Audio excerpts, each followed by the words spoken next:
kind of it really depends on where you sit. If you're a homeowner, you're sitting on kind of a very rapidly appreciating asset. If you're a renter, it's worrisome about, when are you going to be able to get into that market.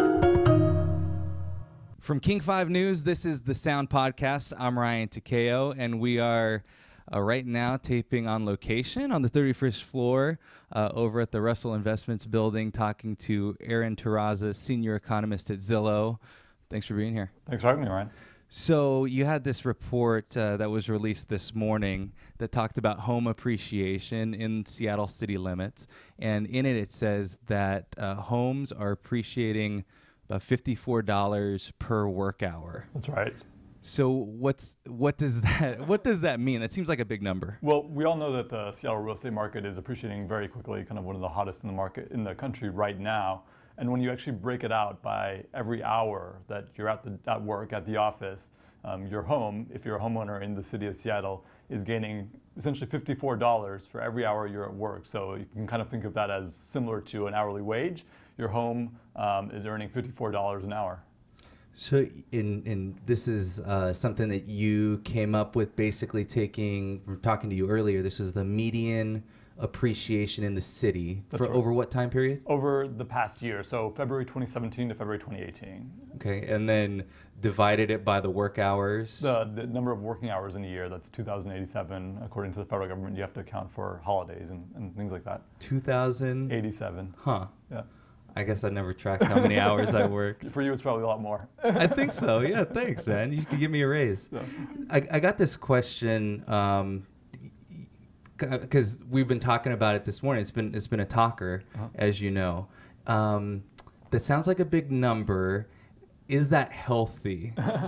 Yeah, it is a big number. It's the third largest number of the cities we looked at. Only two cities had higher kind of hourly appreciation rates. That's San Jose and San Francisco, and obviously those two cities, there is a lot of fear about what's happening in those markets.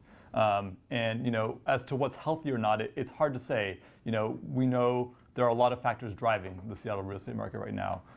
Demand is very high. There's been a lot of people moving to this area, young people kind of looking to buy their first homes, young people with relatively high wages.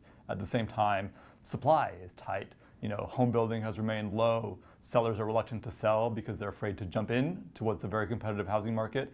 And at the same time, interest rates have remained relatively low. That's making it easier for them to pay more. So, kind of a lot of converging forces have pushed up home value appreciation in this area over the past year or so.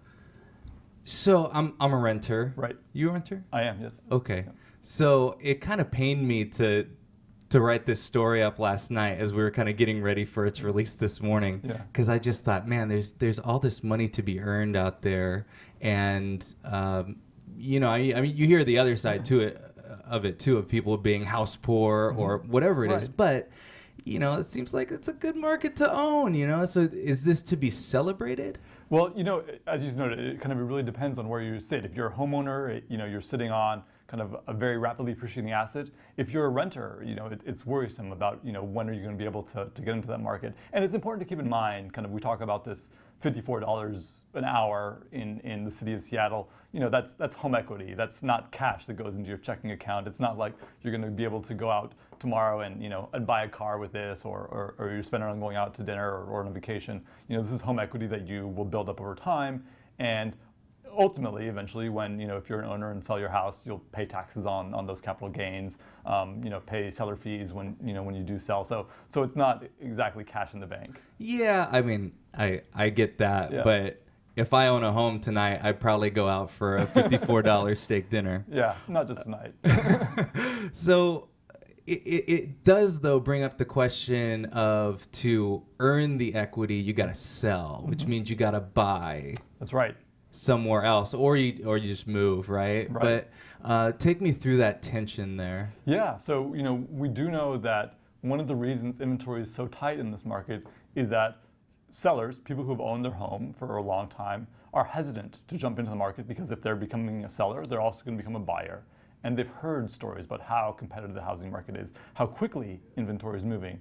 And that's a real challenge for people who are looking to sell or buy for any reason. If they need a bigger home that their family's growing, or if they need a smaller home that kids have finally left the home, they're looking to retire. those are all kind of factors that make it very scary for sellers to jump into this market. There's a lot of uncertainty. A couple weeks when you're going to have to juggle things. Now, an experienced real estate agent can walk you through this process. There are things such as kind of bridge loans to help you through this transition period. So it's not like it's unheard of or impossible. I've heard a couple things lately. I've done several real estate stories in the last few weeks, and I've gotten a little bit of pushback on a couple things because we're doing stories that simplify, prices are going up. And I'm sure, when you're doing these numbers and you're talking about the increase in home prices, that you're looking at the raw numbers and not like the individual kind of anecdotes. So here's what I've heard the last couple weeks is that, some of these headlines are scaring people away. Yep.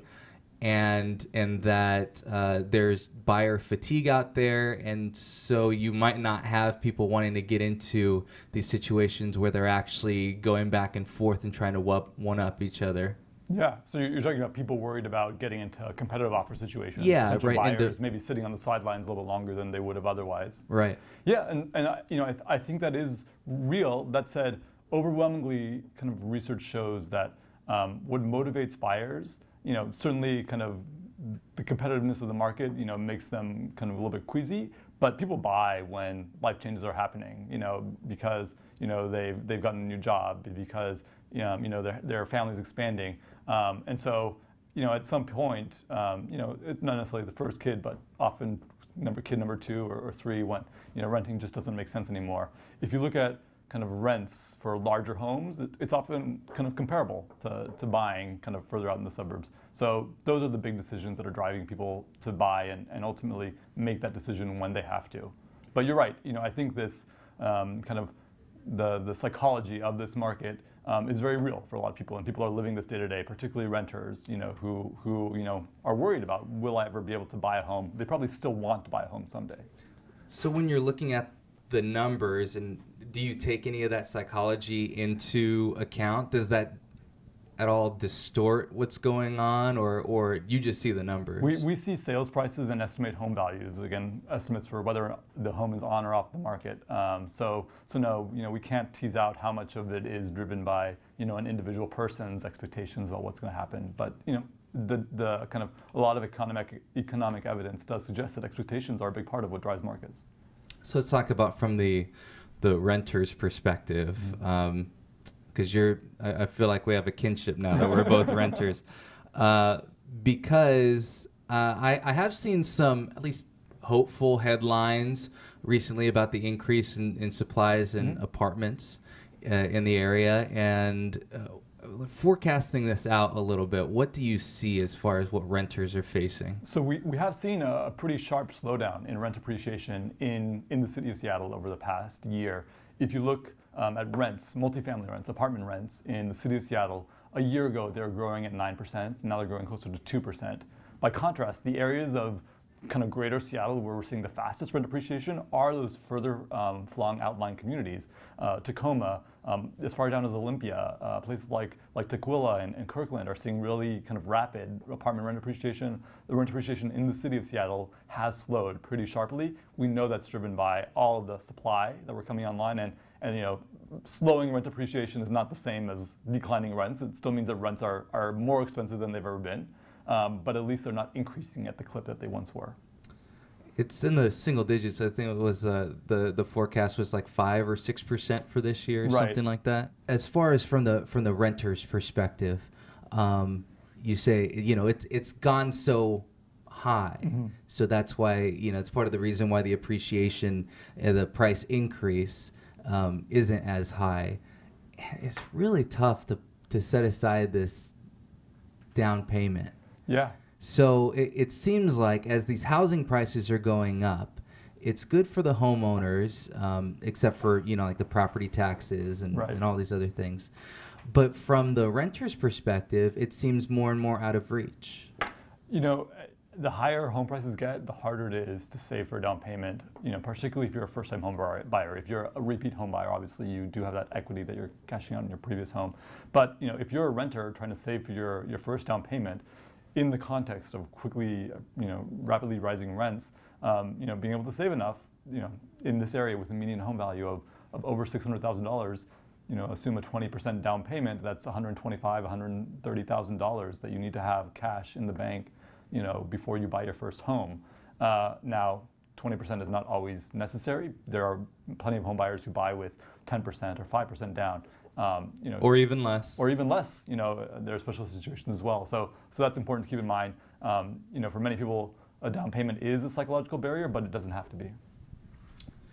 So what if I don't live in Seattle? Because I think the reason why, from talking to you earlier, the reason why you went ahead and released the numbers this way was so there could be a comparison with the minimum wage, right? Yep. So $15 minimum wage in Seattle, right? It's about 3.5 times that for as far as like home equity, right? What your house is earning, right? Yeah. Air quotes. So as far as if you're outside of Seattle, what does that mean? So, outside of Seattle, there's kind of a huge diversity of communities. In a place like Commercial Island, a very high price community, your home is earning about $88 an hour. That's almost on par with, San Jose, where your home is earning $99 an hour, almost $100 an hour. At the same time, there's other places like Marysville or Everett, where your home is earning $21, $23 an hour. Further south, Tacoma, $16, $17 an hour. So it's Seattle is definitely kind of one of the stronger the city of Seattle is one of the stronger markets in the region, and not all kind of areas are seeing that same scale of home value appreciation. Bellevue, Redmond, Kirkland in the mid 60s, Issaquah 50, very pricey real estate on the east side. 48, yeah. So yeah, east side is definitely, although it's some of those are higher than what Seattle is facing. Yeah, that's it. When you look at home value appreciation, some of the fastest appreciating markets are actually kind of on that northern edge of Lake Washington. Places like Kirkland and Kenmore are seeing 20+% home value appreciation. That's faster than the 17% we're seeing in the city of Seattle. Why is that? I think a lot of that's being driven by demographic trends. We know millennials right now are off buying their first homes. Those suburban markets have a lot of appeal to them. So for first-time home buyers moving forward, keeping in mind that the last time I talked to you on the podcast had to do with drive time. Here's what it boils down to. Every 5 minutes you add to your commute during rush hour, it means you save $35,000. For first-time home buyers, what should we keep in mind moving forward? Right. I think for first-time home buyers, it's important to keep in mind that, it's not impossible, right? There are lots of first-time home buyers out there kind of making their first home purchase. In a competitive market, perhaps more than anywhere else, it's important to have kind of a skilled professional guiding you. You want someone who knows how to structure a competitive bid, someone who knows what the seller is looking for, what the seller is prioritizing. It's not always that the seller kind of simply wants the highest amount. Sometimes the seller wants to close quickly or hire kind of earnest money, the cash that they get, at signing, because they're looking to buy their next home. So having a skilled professional guide you through this process is extremely important in a competitive market. Another kind of important thing is calibrate your expectations. You hear stories of people who have been on the market for several months at a time, and they gradually get a sense of what's available and what they can afford. They may not necessarily go into the process with that realistic expectation. Okay, you knew this question was coming. Because everyone on Facebook is wondering, look, are we gonna hit a bubble? Right. Are we in a bubble? When is this gonna end? Right. When is this gonna end?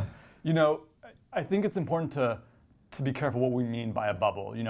We don't have the same types of kind of fast and loose lending standards that we saw in 2004, 2005. So no, we're not going to see a repeat of the crash that we saw in 2007, 2008. But interest rates have been very low for the past couple of years, and as interest rates begin to rise, we could see some headwinds in the housing market. That's going to slow appreciation. I don't think we're going to see a decline in home values in this area. If you look at the fundamentals of what's driving the market in this area, they are solid. There's been an employment transformation. We've seen a lot of job growth, a lot of people moving to this area. That's demand. That's not going away. So certainly, we could see home value appreciation start to slow as interest rates rise, but I don't think we're going to see a crash over the next year or two. So as far as forecasting it out, you said you don't see any depreciation. How long does that last? Yeah, so I'm an economist, but economists have a very bad record of forecasting beyond kind of a couple years ahead. Okay. I hesitate to go beyond 2 or 3 years. So you don't see it in the next 2 or 3 years? I don't see in the next certainly not in the next 2 years. But in the long term, there are a lot of unknowns going on right now, a lot of uncertainty in the world, and who knows what could happen beyond 2 years. Aaron, thank you very much. Appreciate it. Yep. The Sound is a production of King 5 Media in Seattle, Washington. We appreciate Aaron Terrazas from Zillow, senior economist here at Zillow, talking about the home market.